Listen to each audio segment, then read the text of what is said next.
So what we see here is quite interesting that a lot of people have this kind of thought that if I'm saved, I'm okay, which is true.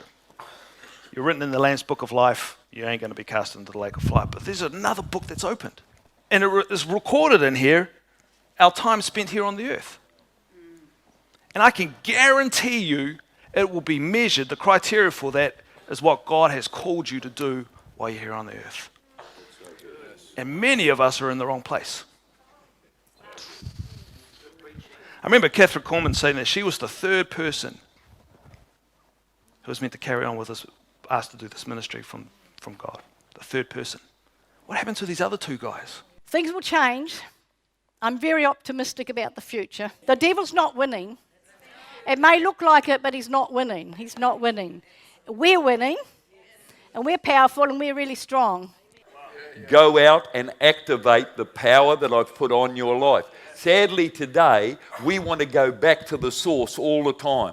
I've heard of some weird things. People want to go to where the revival happened 20 years ago. I want to go where the revival's happening right now. I want to be the revival that's happening in my world today. And I believe that's what we call the book of Acts, okay? Because we are the body of Christ.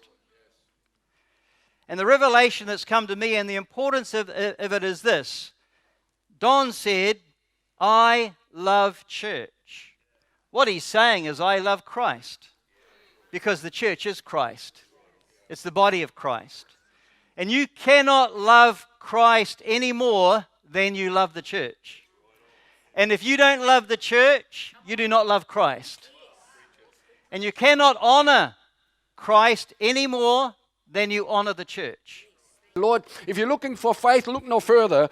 Open up your heart. I got faith right in here. How many of us would say that we are people of faith and he will find faith in the earth, but the question still remains, will he really find faith on the earth? And number two, you've got to learn to stir yourself up.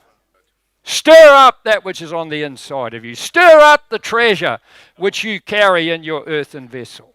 I'm going to give you a quote from Charles Finney, and if you've never heard any mention of Charles Finney, he knew a little bit about revival. Isn't that right, Vanessa? He knew a little bit about revival. Charles Finney. Every born-again believer needs to be revived every 2 or 3 weeks.